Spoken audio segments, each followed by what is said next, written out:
ஆதண்டார் கோயில் குதிரை. கண்மணி குணசேகரன். முறிவு. காங்கிருப்பார் முந்திரி தோப்பு அணையில் நடந்து கொண்டிருந்தார். கொஞ்ச நாளாய் மகனின் போக்கு சரியில்லை. எலும்பு முறிவிற்கு தண்ணீர் தொட்டு வழித்து முட்டை உளுத்தமாவு போட்டு சுற்றி மூங்கில் சிம்பால் வைத்து கட்டி சம்பாதித்து வைத்திருந்த அவர் பேரை மகன்காரன் முறித்து கொண்டிருப்பது தாங்க முடியவில்லை. வீரப்ப படையாட்சி என்கிற உண்மையான பேர் உள்ளூர்காரர்களுக்கு மட்டும்தான் தெரியும். அக்கம் பக்கம் வெளியூர்காரர்களுக்கு எல்லாம் இன்னமும் காங்கிருப்பார்தான். காங்கிருப்பார்கிட்ட போனால் 3 கட்டுதான். நொறுங்கி மாவா போன எலும்பு கூட உருவம் கூடும். அப்புறம் நடக்கலாம், ஓடலாம். கைராசிக்கார மனுஷன். பேர் போன பேர். இடையில் அவர் கட்டுவதில்லாமல் அவர் மகன்காரன் கட்டி கொண்டிருந்தாலும் அவர் பேரை வைத்துதான் அவனுக்கு பிழைப்பு ஓடிக்கொண்டிருந்தது. முத்தாண்டி குப்பத்தில் இறங்கி வடக்க வழி கேட்டு ஊருக்குள் வந்து கை கால் முறிந்த வலியோடு கேட்பார்கள், இங்க காங்கிருப்பார் ஓடியதுங்க. காட்டுப்புறத்து கிறுக்கு தெரிந்திருந்தாலும் கிண்டலாய் கேட்பான். காங்கிருப்பு ஊரில் வந்து காங்கிருப்பார் ஓடியதுன்னு கேட்டால் எப்படி? காங்கிருப்பில் குடியிருக்கிறவன் பூரா காங்கிருப்பான் தான். கேட்டவனுக்கு முறிந்த கையில் அடிபட்ட மாதிரி போய்விடும். உள்ள பேர் தெரியாமல் திரும்பவும் கேட்பான், இல்லைங்க, இந்த எலும்பு முறிஞ்சதுக்கெல்லாம் கட்டு கட்டுவாரு காங்கிருப்பார். கட்டு கட்டுறவங்க ஊடா? அப்படி சொல்லாமல் நீ பாட்டுக்கு காங்கிருப்பார் ஊடுங்கிற. அப்படியே அந்த குட்டைக்கும் மேற்கால போய் கிழக்க திரும்பி ஓர சந்துக்குள்ளார போனினா மேற்க பார்த்த வீட்டுக்கு முன்னால் ஆஸ்பத்திரி மாவு கட்டு துணிவு நிறையா கட்டி தொங்கும். அந்த வீடு தான். அந்த மாவு கட்டு துணிகளை அவர் கட்டி தொங்கவிட ஆரம்பித்தது ஒரு சமாச்சாரத்திற்கு பின்புதான். ஒரு தடவை சின்னசாமி படையாச்சி பலாமரத்தில் ஏறியவர் பிடித்தவறி பின்னுக்கு வாட்டத்தில் அப்படியே நிலைக்கு விழுந்ததில் சூத்தாம்பட்டையில் அடிபட்டு விட்டது. நடக்க முடியவில்லை. பூர் பூர் என்று வீங்கிவிட்டது. பக்கத்தில்தான் காங்கிருப்பார் தோப்பு. தோட்டத்துக்கீரை பீக்கீரை என்பது ஒரு பக்கம் இருந்தாலும் அவருக்கும் காங்கிருப்பாருக்கும் இடையில் நடந்த ஒரு சண்டையால் இவரிடம் வந்து கட்டுக்கட்ட பிடிக்கவில்லை. இத்தனைக்கும் அடிதடி சண்டை கூட இல்லை. முத்தாண்டி குப்பத்தார் முந்திரி இங்காண்ட இவர் கொல்லையில் அதிகமாய் படர்ந்திருந்தது. 1 கிளை 2 கிளை என்றாலும் பரவாயில்லை, பாதி மரமே இவர் கொல்லையில் படுத்து கிடந்தது. இங்காண்ட படர்ந்திருக்கும் கிளைகளை இவர் வெட்டச் சொன்னார். காய்கிற பச்சை மரத்தையா வெட்டுவது என்று முத்தாண்டி குப்பத்தாருக்கு இருந்தாலும் வரப்புக்கு நேராய் கிளைகளை வெட்டி இழுத்தார். வெட்டி இழுக்கும் போதுதான் தெரிந்தது படர்ந்த கிளையில் ஒன்று காங்கிருப்பார் கொல்லையில் வேர் பாய்ந்திருப்பது. காங்கிருப்பார் சொன்னார், இந்த ஒரு கிளையை மட்டும் விட்டுட்டு வெட்டு, வேர் பாஞ்சிருக்கு, உனக்கு வெறவு தர்றேன். முத்தாண்டி குப்பத்தார் விடவில்லை.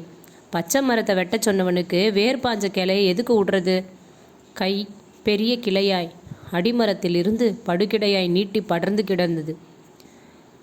வேர் இறங்கிய கணுவில் இருந்து பெருத்து நேராய் கழுந்தாய் வளர்ந்து நின்றதை வெட்டி வேர் பறித்து இழுத்தார்.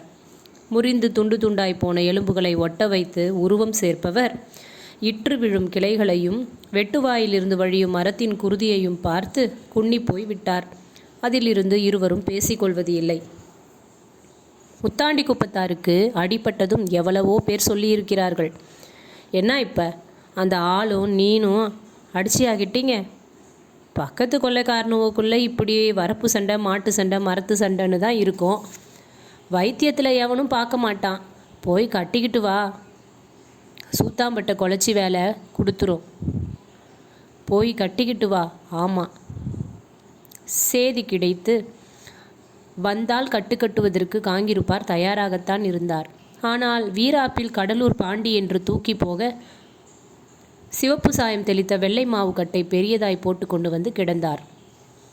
ஆஸ்பத்திரி மாவுக்கட்டு, இங்கிலீஷ் மருந்து ஊசி என்று முத்தாண்டி குப்பத்தாருக்கு நிலைமை மோசமாகி கிடந்துதான் தூக்கி வந்தார்கள்.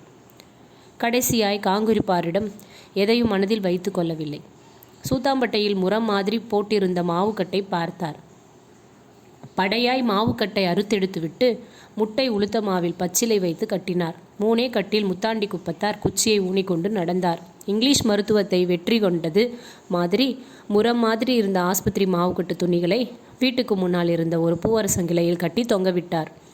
கட்டுக்கட்டுகிற வீடு என்று விளம்பரமாகவும், ஆஸ்பத்திரியில் முடியாததையும் கட்டுக்கட்டி நன்றாய் ஆக்கிவிடுகிறோம் என்கிற மாதிரியும் அது தொங்கிக் கொண்டிருந்தது. அவரை போலவே அவர் மகனும் ஆஸ்பத்திரி போய் வந்த கட்டுகளை கட்டி தொங்கவிட்டு கொண்டிருந்தாலும் அவனின் செயலும் போக்கும் இவரை குத்தி குடைந்து கொண்டிருந்தது. காலை வெயிலில் வேர்த்தது. முந்திரியில் விளைந்திருந்த கம்பம்பயிர் பூத்து நின்றது. கம்மம்பூவு வேர்வையில் பட்டு ஒட்டி கொண்டது. தலையில் கொடுங்காடாய் கிடந்த வேட்டியை எடுத்து துடைத்து கொண்டார். மரங்கள் இல்லாத பொட்டையில் கம்பு வாளிப்பாய் இருந்தது. இந்த காணி முந்திரிதான் அவருக்கும் அவர் மனைவிக்கும் சாவுங்கால சீவனம்.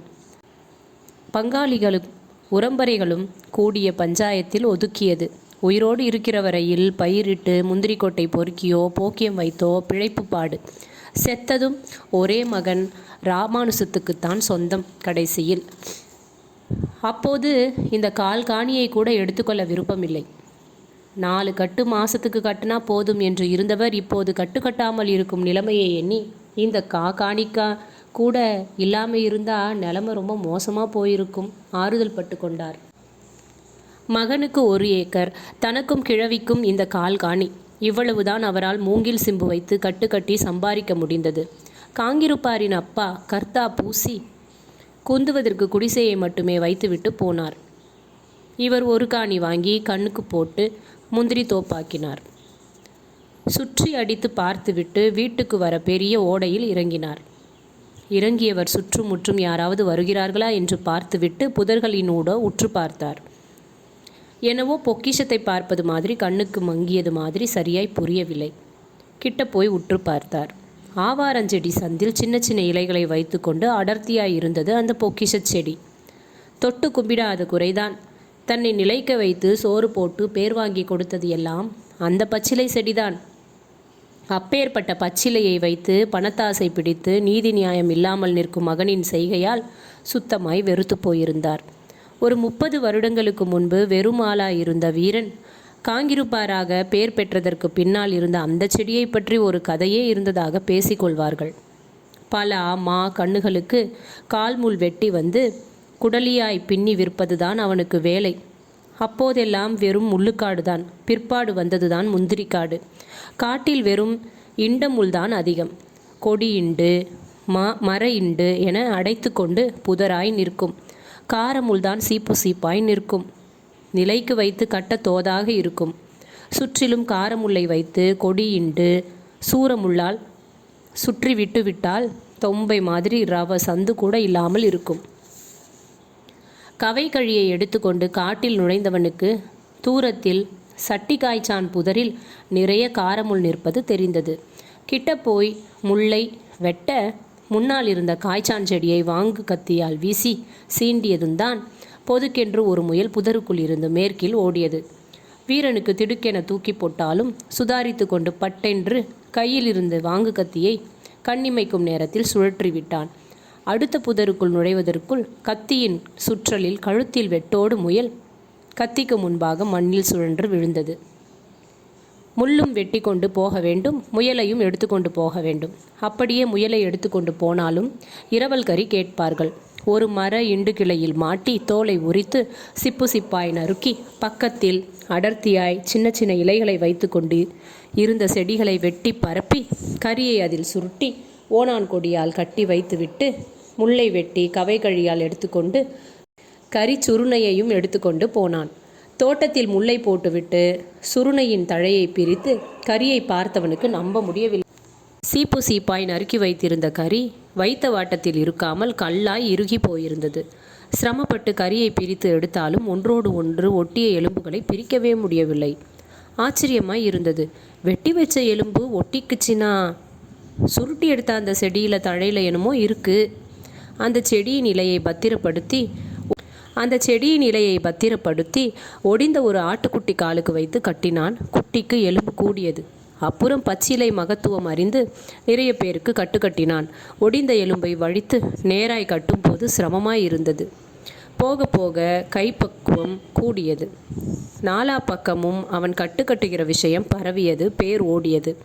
கல்யாணமானதும் வீரப்ப படையாச்சியாய் ஆகி காங்கிருப்பார் ஆனார். காங்கிருப்பார் ஓடையில் இருந்த செடியை திரும்பவும் உற்று பார்த்தார். முள்ளுக்காடு அழிந்து போனாலும் இந்த ஓடையில்தான் நிறைய கிடக்கிறது. இருந்தாலும் இதுதான் பச்சிலை என்று யாருக்கும் தெரியாது. அவரும் அதை யாருக்கும் காட்டவில்லை. வைத்தியம் பலிக்காது என்பதற்காக இல்லை. அபூர்வமான இந்த பச்சிலையை வைத்துக்கொண்டு யாரும் அடாவடியாய் சம்பாதித்து விடக்கூடாது என்று மகனுக்கு மட்டும் காட்டி படித்து படித்து சொன்னார். இந்த பச்சிலையை வச்சு நான் இந்த ஊரையே விலைக்கு வாங்கியிருக்கலாம். ஆனால் ஒரு நீதி நியாயம் இருக்குது. ஏழைப்பாழைக்கு உதவுறதுக்குத்தான் ஆண்டவன் நமக்கு இந்த பச்சிலையை காட்டியிருக்கான்.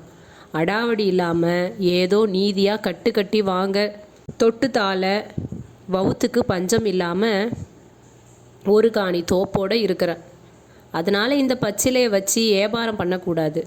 அளவுக்கு அதிகமாக கட்டுக்கூலி வாங்கக்கூடாது. எல்லாவற்றையும் மகன் காற்றில் விட்டு விட்டான். பெருமூச்சு விட்டபடி பச்சிலையை தொட்டு பார்த்தார். உடம்பு சிலிர்த்தது. தொட்டு 2 ஆண்டுக்கு மேல் ஆகிவிட்டதால் தொடும்போது கை நடுங்கியது. குளத்து மண்ணெடுத்து முழங்கால் தண்ணீரில் நின்றபடி பல் தேய்த்து கொண்டிருந்தார். ரோட்டு தெருவில் முத்தாண்டி குப்பத்திற்கு போவதும் வருவதுமாக நடமாட்டம் அதிகமாய் இருந்தது. 2 கையாலையும் தண்ணீரை அள்ளி வாய்க்கொப்பளித்து விட்டு நிமிர்ந்தவரை அடிக்கிற மாதிரி குளக்கரையில் வந்து நின்றபடி அவரது மனைவி செல்லம்மாள் கேட்டால், பல்லு விளக்குறது ஒன்றும் குறைச்ச இல்லை. சாப்பாட்டுக்கு தான் இன்னும் வழியை காணும். ரவிக்கை இல்லாத மார்பில் மாறாப்பை இழுத்து விட்டு கொண்டே சொன்னதும் காங்கிருப்பாருக்கு பசி பட்டென்று வயிற்றை சுருட்டி இழுத்தது. நேத்திக்கே கூப்பங்கடையில் அரிசி வாங்க சொன்னேன், வாங்கினியா? வழுக்கை தலையில் இருந்து நழுவிய வேட்டியை எடுத்து மறுபடியும் தலையில் போட்டபடி கேட்டார். எங்கே வாங்குறது? பாதி பேருக்கு தான் போட்டான், மீதியை இன்னைக்கு தான் போடுவானா? நின்று கால் சாரி போச்சு. காசராக்கு நாராய் வெளுத்து போயிருந்த நரைத்த முடியை உதறியபடி சொன்னால் சலிப்பாய். காங்கிருப்பாருக்கு என்ன சொல்வதென்று புரியவில்லை. கவாங் கவாங் என்று குடல் கத்தியது. காக்காணி முந்திரியில் கிடைப்பதை கொண்டு 2-3 மூட்டை நெல்லு மேற்கில் பாலக்கொள்ளை பக்கம் போய் வாங்கி வருவார். இருந்தாலும் இப்படி கடைசியில் கூப்பன் கடையில் போய் நின்ற மாதிரி ஆகிவிடுகிறது. அதுக்கு அரைப்படி கம்பு நாச்சு இடித்து கொட்டி கிண்டி முருங்கைக்கீரை ரசம் வச்சிருக்கலாம்ல? பரிதாபமாய் கேட்டார். ஆமாம், நான் இன்னும் கொமரி பாரு, உலக்க தூக்கி கம்பு இடிக்கிறதுக்கு. நான் கிடக்கிற 4 வராத வெறுவு கழியாட்டம் இருக்கிற நீனே கை கால் எலும்பை வழித்து கட்டுறதுக்கு தெம்பு இல்லைன்னு விட்டுட்டு தலையில் அடித்த மாதிரி வெறுமனே நிற்கிற. எனக்கு தெம்பு தடகாத்திரம் இருக்கிற மாதிரி கம்பு இடித்து கொட்டி கிண்டி வைக்கலங்கிற. சுருக்கென்று குத்துகிற மாதிரி செல்லம்மாள் சொல்லிவிட்டு போனதும் உள்ளபடியாய் உடம்பில் இருந்த தெம்பு பட்டென்று இறங்கியது மாதிரி வெலவெலத்து போய்விட்டது. திண்ணையில் போய் மெதுவாய் குந்தினார். கிழக்கால பக்கம் அங்காண்ட அலறல் கேட்டது. ஐயா எம்மா, ஐயோ எம்மா, உயிர் போகுது, என்னை உற்றுசாமி, எம்மா எம்மா. சின்ன பையன் ஒருவன் குரல் கூரையை கிழித்தது. நாவல் பழம் பழுத்துவிட்டால் இப்படித்தான் ஏறி விழுந்து கை கால் முறித்து தூக்கி வந்து வழித்து கட்டும் போது இப்படி அலறலும் கத்தலும் தான். தலைமாட்டுக்கு துணியை வைத்து கொண்டு சாய்ந்து தூணில் கால்களை தூக்கி வைத்து சாய்த்தபடி படுத்து கிடந்தார். காலை கீழே போட்டுக்கிட்டு படுக்க முடியாதா? இப்போ தான் இரவானத்தில் தூக்கி வச்சுக்கிட்டு இருக்கிற. நொடித்து காட்டியபடி உள்ள நுழைந்த செல்லம்மாளின் மடி லேசாய் உசுப்பலாய் இருந்தது. மடியை பார்த்ததும் காங்கிருப்பாருக்கு வயிறு குளிர்ந்த மாதிரி இருந்தது. தூணில் சாய்ந்திருந்த காலை கீழே எடுத்து போட்டு ஒரு கழித்து படுத்தார். அங்காண்ட பக்கம் பையனின் அலறல் பயங்கரமாய் கேட்டது. கூடவே அதட்டலும் அடிக்கிற சத்தமும் கேட்டது. டேய் வாய மூடுறா, நாவ மரத்தில் ஏறும்போது தெரியலையா? உதச்சனா? ஏண்டா இந்த கத்துற? கொலையா பண்ணுற? இருக்கிற வலியோடு அடிக்கிற வழியில்தான் அதிகமாய் கத்துவது போன்று கேட்டதும் காங்கிருப்பாருக்கு தாங்கவில்லை. அடிக்கிற மகனை போய் பிடரியில் 4 வைக்க வேண்டும் என்கிற மாதிரி ஆத்திரம் வந்தது. ஆனாலும் அதற்கெல்லாம் காலம் மலையேறிவிட்டது. மனதை ஆய கட்டி கொண்டு குந்தியிருந்தார்.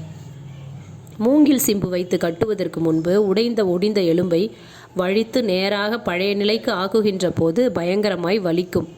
எவ்வளவு பெரிய ஆளாக இருந்தாலும் தாங்க முடியாது. அது மாதிரி சமயங்களில் ஏதாவது ஆறுதலாய் பெராக்காய் பேசியபடி வழிக்க வேண்டும்.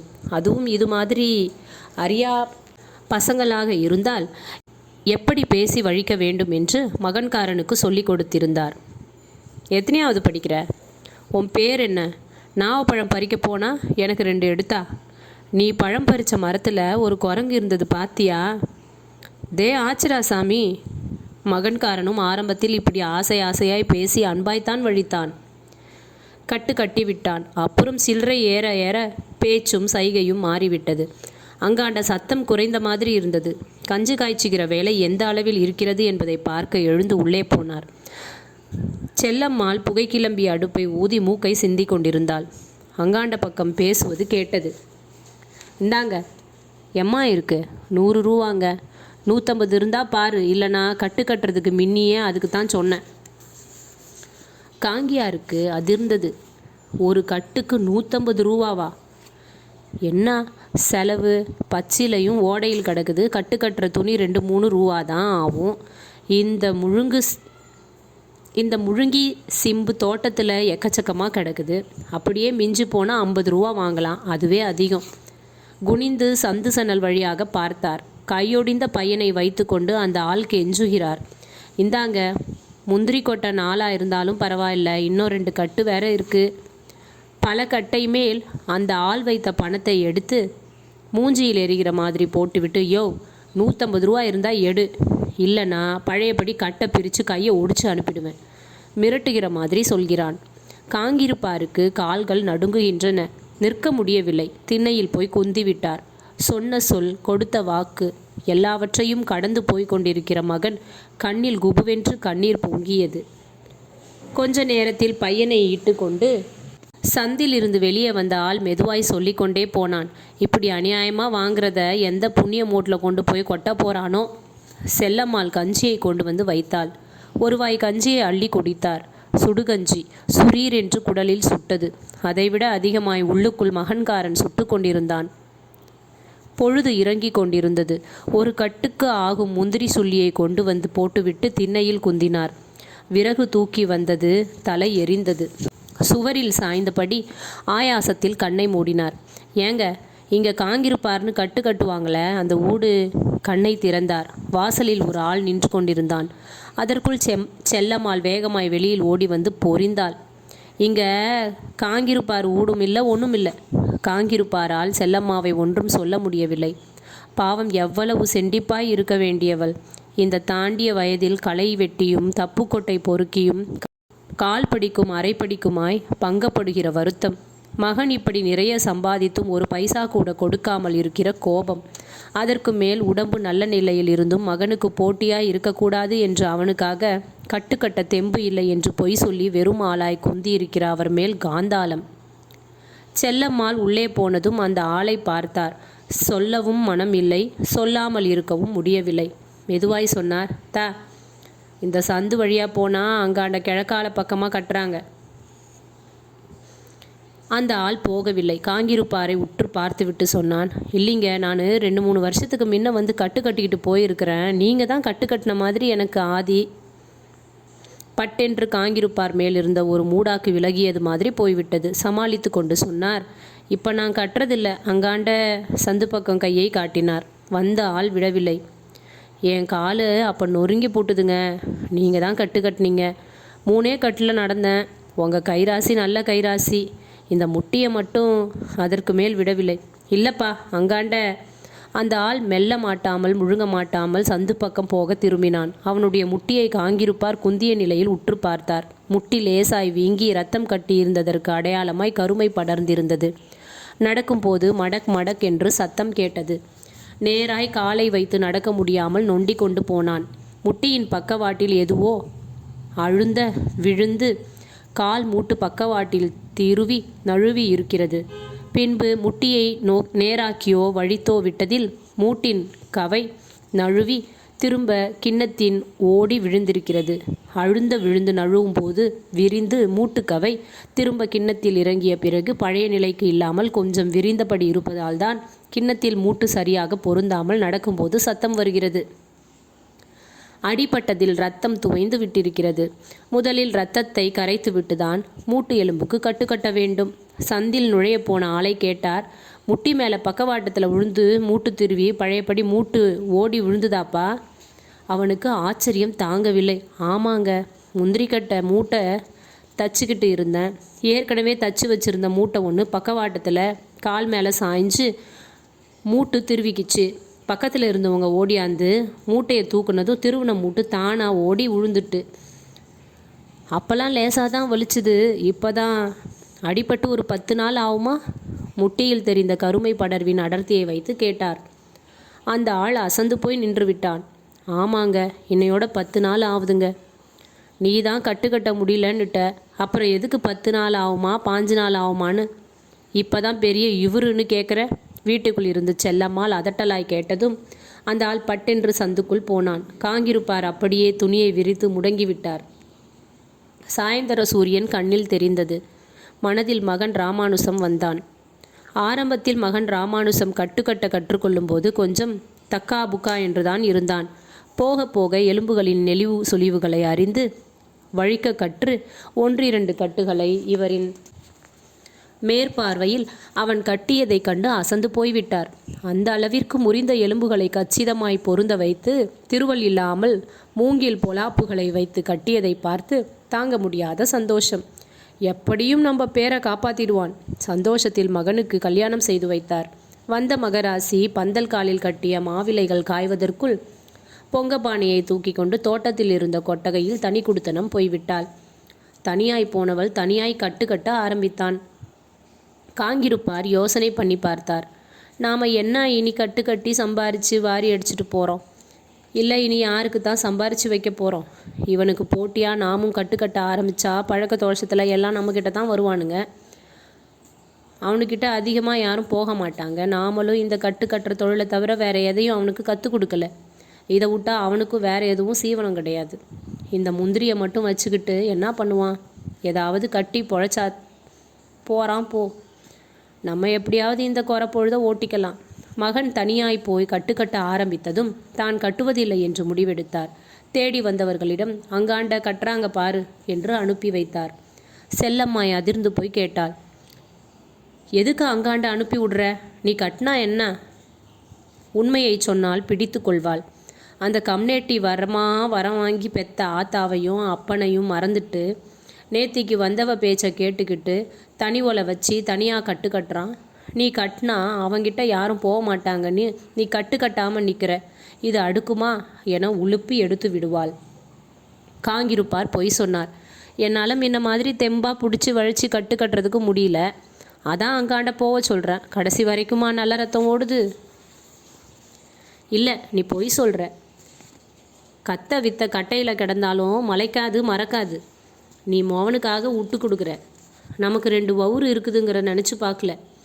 இப்போ உடம்பு நல்லா இருக்கிறப்ப 4 காசி சம்பாரித்து வச்சுருந்தாதான் நாளைக்கு கால் மடைக்கு குந்துனா ஏதாவது வாய்க்கு ருசியாக வாங்கி தின்னுட்டாவது சாவலாம். இல்லைனா ஓடு எடுத்துக்கிட்டு தான் போகணும். செல்லம்மாள் நெற்றியில் அடிக்கிற மாதிரி சொன்னாள். நெசமாலும் தான் சொல்கிறேன். ஒன்றும் முடியல. நிமிர்ந்து பார்க்க முடியாமல் தலை குனிந்தபடி பொய் சொன்னார். நாளைக்கு பட்டாதான் தெரியும் போ. எவ்வளவு சொல்லியும் கட்டவில்லை. செல்லம்மாள் அழுது கொண்டே, கட்டுதான் கட்டலியே, இனிமே இது எதுக்கு ஊட்ட அடைச்சிக்கிட்டு கிடக்கு? கட்டுவதற்கு செதுக்கி வைத்திருந்த மூங்கில் சிம்புகளை அள்ளி கொண்டு போய் அடுப்பில் வைத்தாள். காங்கிருப்பார் திரும்பி படுத்தார். நெஞ்சு கனத்தது. என்னாங்க? யாரோ வாசலில் கூப்பிடுகிற மாதிரி தெரிந்ததும் தலையை தூக்கி பார்த்தார். கொஞ்ச நேரத்தில் முன்பு மூட்டில் அடிப்பட்டதாய் போன ஆள்தான் நின்றிருந்தான். முட்டியை பார்த்தார். நினைத்த மாதிரியே இரத்தக்கட்டை கரைப்பதற்கு ஆவாரங்கொழுந்தில் எருமை மாட்டு தயிர் அரைத்து பூசி பூவரச இலையை வைத்து துணியால் கட்டப்பட்டிருந்தது. பூவரசு பழுப்பை தாண்டி பச்சை கரை துணியில் தெரிந்தது. ரத்தம் கரைந்த பிறகுதான் வழித்து கட்ட வேண்டும். என்னாங்க, நீங்கள் கட்டுவீங்கன்னு தான் வந்தேன். அந்த புல்லாண்டா ஆவாரங்கொழுந்தில் எதையோ வச்சு அரைச்சி அப்பி கட்டி விட்டுட்டு அடித்து பிடுங்காத குறையா 100 ரூபா வாங்கிட்டாரு. இன்னும் குறை கட்டுக்கும் எம்மா பிடுங்குவாரோ தெரியல சொல்லிவிட்டு போய் கொண்டிருந்தார். காங்கிருப்பாருக்கு மூச்சே நின்று விடுகிற மாதிரி போய்விட்டது. 1 ரூபா தயிர், குளத்துக்கரையில் கிடக்கிற ஆவாரம் கொழுது அரைச்சி கட்டினதுக்கு 100 ரூபாயா? சாப்பிட பிடிக்காமல் மோட்டு வலையை அண்ணாந்து பார்த்து பார்த்து நிரண்டி கொண்டிருந்தார். அண்ணாந்த விழிகளில் குட்டை கட்டியது கண்ணீர். செல்லம்மாள் கூப்பன் கடை அரிசிச்சோறு சாப்பிட பிடிக்காமல் சோற்றை வைத்து கொண்டு நிரண்டிருந்தார் என்று உள்ளுக்குள் குமுறுகிறாள். அழுது கொண்டே சொல்கிறாள், இப்படியாப்பட்ட மகட்ட நாத்தம் பிடிச்ச அரிசி சோறு நமக்கு வாய்க்கும்னு நினச்சி பார்த்துருப்போமா? இப்பயும் ஒன்றும் இல்லை. நாளைக்கே கட்டுறேன்னு திண்ணையில் குந்து ஒரு சோறும் ஒரு கறியும் ஒரு முந்திரி பயிருமா சாப்பிடலாம். காங்கிருப்பாருக்கு எதுவும் காதில் விழவில்லை. சிந்தனை முழுவதும் சொன்ன சொல்லை காபந்து பண்ணாமல் நீதி நியாயம் இல்லாமல் கட்டுக்கட்டி வாங்கி கொண்டிருக்கும் மகன் மேலேயே ஓடிக்கொண்டிருந்தது. இப்படிலாம் சம்பாதிக்கிறத எந்த புண்ணிய மூட்டில் கொண்டு போகிறானோ, அடிச்சு பிடுங்காத குறையா 100 ரூபா வாங்கிட்டாரு. தூங்க பிடிக்கவில்லை. கண்ணோரத்தில் ஈரம் கசிந்தது. செல்லம்மாள் படுத்தே கிடந்தாள். காங்கிருப்பாருக்கு ஒன்றும் புரியவில்லை. செல்லம்மாளுக்கு சுரம் தன்னை கடந்து அடிக்கிறது. சீட் பிடித்த கட்டை விரல் வலியில் தெரிக்கிறது. காலையிலிருந்து ஆகாரம் ஒன்றுமில்லை. மருங்கூர் தர்மாஸ்பத்திரி பக்கம் போய் பார்த்துவிட்டு வரலாம் என்றாலும் பஸ்ஸு செலவுக்கு கூட கையில் மடியில் இல்லை. ரேஷன் கடையில் அரிசி வாங்க கடன் வாங்கிய இடத்தில் வேலைக்கு போய்தான் இப்படி ஆகிவிட்டது. முந்திரிக்கொட்டை உடைக்கப் போன இடத்தில் வீட்டு நிலைமையை எண்ணியபடி யோசனையில் விரலில் முந்திரிக்கொட்டை இருக்கிற நினைப்பில் வெறும் விரலை வைத்து கூழாங்கல்லால் தட்டியவள் கட்டை விரல் நகக்கண் நசுங்கி சீழ்பிடித்து விட்டது. வந்து படுத்தவளுக்கு ஜன்னி கண்டுபிடிக்கிற மாதிரி சுரம். கையில் இல்லாத குற்றம். கையை பிசைந்து கொண்டு எந்த தழையை அரைத்து வைக்கலாம் என்கிற யோசனைக்கு வந்திருந்தார் காங்கிருப்பார். ஒன்றுக்கு விடவோ வெளியே போகவோ மெதுவாக எழுந்தவள் நடையில் சுருண்டு விழுந்தாள். திண்ணையில் குந்தியிருந்தவர் தாங்கி பிடிக்கவில்லை என்றால் அவ்வளவுதான். வலி சுரம் ஒரு பக்கம் இருந்தாலும் காலையிலிருந்து சாப்பாடு இல்லாமல் இருந்த பசி மயக்கம்தான் அதிகம். வீட்டில் ரேஷன் அரிசி சோறு நீராகாரம்தான் கிடந்தது. ஊற்றி கொடுக்கலாம் என்று போய் திறந்தார். குப்பென்று ஒரு நொதித்த நாற்றம் அடித்தது. சுரம் அடித்து கிடப்பவளுக்கு 4 இட்லியாவது கடையில் வாங்கி கொண்டு வந்து கொடுக்கலாம் என்று சில்லறைக்காக திண்ணை மாடம் மண்டுக்குழி சந்து எங்கெல்லாமோ தேடினார். வெறுங்கைதான். காங்கிருப்பார் நிலை குலைந்து குந்திவிட்டார். சொரம் அடித்து கிடக்கிறவளுக்கு 4 இட்லி வாங்கி கொடுக்க கூட வக்கிலாமல் குந்திட்டேன். கண்ணை துடைத்து கொண்டு குந்தியிருந்த நேரம் சந்து வழியாக மகன் போய்க் கொண்டிருந்தான். கையில் சபுதான், பையில் கோழிக்கறி. முத்தண்டி குப்பத்தில் இருந்து வாங்கி வந்து கொண்டிருந்தான். இங்கே பெத்தவ அண்ணந்தண்ணி இல்லாமல் கிடக்கிறா 2 நாளா. இவனுக்கு கோழிக்கறி கேட்குது. யோசனையில் இருக்கும் போதே வாசலில் சைக்கிளில் ஒன்று வந்து நின்றது. சைக்கிளில் ஒரு பையனை குந்த வைத்தபடி இறங்கி கேட்டான், ஏங்க பையனுக்கு கை பெசவி போச்சு, கட்டு கட்டணும், இங்கே காங்கிருப்பார்னு. ஒரு நிமிடம் காங்கிருப்பாருக்கு மகனின் அடாவடி போக்கும் நிர்கதியான தனது நிலையும் மனதில் வந்து எதுவோ உள்ளுக்குள் முறிந்தது. நான் தான் திண்ணையில் குத்த வைங்க பார்க்குறேன். பசி மயக்கத்தில் கிடந்த செல்லம்மாவுக்கு கிணற்றுக்குள்ளிருந்து கேட்பது மாதிரி காதில் விழுந்ததுதான். அவளுக்கு தெம்பு எங்கிருந்து வந்தது என்று தெரியவில்லை. பசிமயக்கம் போன இடம் தெரியவில்லை. சீழ்பிடித்து விண்வின் என்று தெரிக்கும் விரலின் வலியையும் மறந்து எழுந்து உள்ளே போய் கத்தியை எடுத்துக்கொண்டு வெளியே ஓடினாள். பிசகிய கையில் வைத்து கட்டுவதற்கு, மூங்கில் சிம்புகள் செதுக்குவதற்காக.